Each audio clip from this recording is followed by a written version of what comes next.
요즘 부동산 시장을 보면 마치 롤러코스터를 타는 것 같습니다. 탄핵 전국 대출 규제 공급 부족 그리고 지방과 수도권 간의 시장 양극화라는 다양한 이슈가 얽히고 설켜 시장 참여자들 모두가 어리둥절한 상황이죠. 이런 상황에서는 단순히 기다려보자는 태도로는 부족합니다. 시장의 불안정성은 매수 심리 위축, 거래량 감소, 그리고 청약 경쟁률 폭등으로 나타나고 있으니 지금은 냉철한 분석과 대응이 필요한 시점입니다. 그럼 현재 상황을 차근차근 풀어보고 이에 대한 대응 전략도 살펴볼까요? 1. 탄핵 전국으로 인한 시장 불확실성. 윤석열 대통령 탄핵안이 국회에서 가결되면서 정치적 불확실성이 부동산 시장에도 찬바람을 불러왔습니다. 박근혜 전 대통령 탄핵 당시에도 집값이 일시적으로 하락했었죠. 지금은 대출 규제까지 더해져 매수 심리가 더 위축되고 있습니다.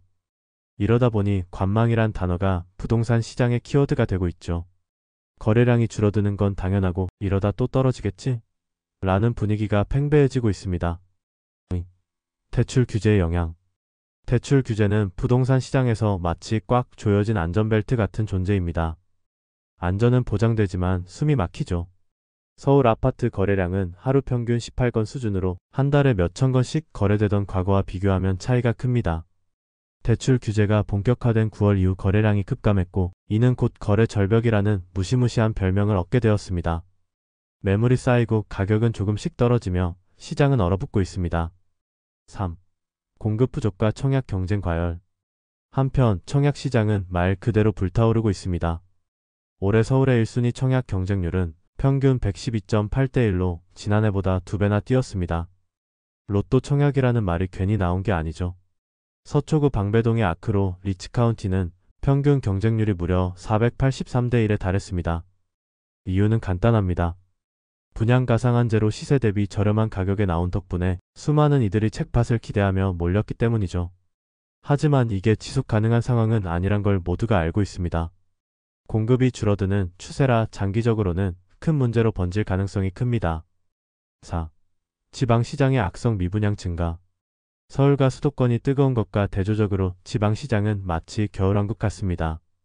올해 10월 말 기준 전국의 악성 미분양은 18,307가구로 2021년 말보다 2배나 늘어났습니다. 특히 지방에 몰린 미분양 물량이 문제입니다. 거기에다 준공 후 미분양이라는 딱지를 붙이니 매수자들이 더욱 외면하는 상황이죠. 지방 부동산 시장의 침체는 지역 경제와도 맞물려 있어 해결이 쉽지 않습니다. 시장 불안에 대한 대응 전략. 1. 정치적 불확실성 해소. 탄핵 전국이 길어지면 시장은 더 위축될 수밖에 없습니다. 정부는 시장에 안정감을 주기 위해 우리는 흔들리지 않는다는 메시지를 꾸준히 전달해야 합니다. 예를 들어 긴급 경제장관 회의를 열고 금융시장 안정 대책을 신속히 내놓아야 하죠. 또한 국제신용평가사나 IMF와의 협력을 강화해 대외 신뢰도를 유지해야 할 필요도 있습니다. 간단히 말해 괜찮아, 다 계획이 있어라는 자세를 보여주는 겁니다. 대출 규제의 탄력적 운용. 대출 규제는 필요하지만 숨통을 너무 조이면 부작용이 큽니다. 생애 최초 주택 구매자나 무주택자를 대상으로 대출 한도를 확대하거나 금리 인하를 통해 실수요자를 도와야 합니다. 규제는 규제대로 유지하되 꼭 필요한 사람들에게는 지원군이 되어줘야 한다는 얘기죠. 3. 공급 확대 및 지역별 맞춤형 정책. 서울과 수도권의 공급 부족 문제를 해결하려면 신규 주택 공급을 확대해야 합니다. 공공주택은 물론이고 민간 건설사와의 협력도 중요합니다. 또한 지방의 악성 미분양 문제를 해결하려면 지역 맞춤형 정책이 필요합니다. 예를 들어 지방 주요 도시의 교통망을 확충하거나 산업단지를 조성해 일자리 창출을 유도해야 합니다. 사람이 모이면 부동산도 살아나는 법이니까요. 4. 청약제도의 개선. 로또 청약 열풍을 잠재우기 위해선 실수요자 중심의 청약제도가 필요합니다.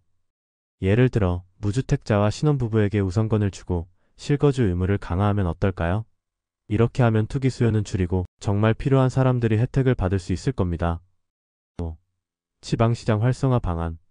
지방시장의 침체를 해결하려면 지역 경제를 활성화하는 게 급선무입니다. 정부가 적극적으로 나서서 미분양 주택을 공공임대주택으로 전환하거나 이를 매입임대주택으로 활용하는 방안을 확대할 필요가 있습니다. 동시에 교육과 의료 인프라를 개선해 이곳에서 살고 싶다는 마음이 들게 만들어야겠죠. 6. 장기적 관점의 부동산 정책. 부동산 문제는 단기적으로 해결할 수 있는 성질의 것이 아닙니다. 인구구조 변화와 가구 형태를 반영한 장기적인 정책이 필요합니다. 1인 가구와 고령화 사회에 맞는 소형 주택을 늘리고 젊은 층의 주거 안정을 위해 지원책을 강화해야 합니다. 이와 함께 주택 공급과 수요를 균형 있게 관리하는 체계적인 접근이 필요합니다. 결론입니다. 지금의 부동산 시장은 그야말로 온탕과 냉탕을 오가는 상황입니다. 정치적 불확실성, 대출 규제, 공급 부족, 지방시장 침체 등 여러 문제가 얽혀 있지만 해결 방법은 있습니다. 정부와 시장이 손을 잡고 단기적인 대응과 장기적인 정책을 병행한다면 안정적이고 지속 가능한 부동산 시장을 만들어갈 수 있을 겁니다. 위기는 기회다라는 말처럼 지금의 상황이 더 나은 미래를 위한 발판이 되길 기대해봅니다. 그리고 우리 모두가 내 집 마련의 꿈을 이룰 수 있는 날을 기다리며 힘내봅시다. 누구도 가르쳐 주지 않지만 꼭 해야 하는 일. 나에게 가장 가까이 있지만 멀게만 느껴지는 일. 남들보다 빠르게 시작하는 것이 유리한 일. 내가 하고 있는 일은 내 집 마련과 투자입니다. 교통망, 상가, 입지, 세금, 청약. 나는 이 모든 일을 스마트 튜브 경제 아카데미에서 시작하고 있습니다. 스마트 튜브 경제 아카데미.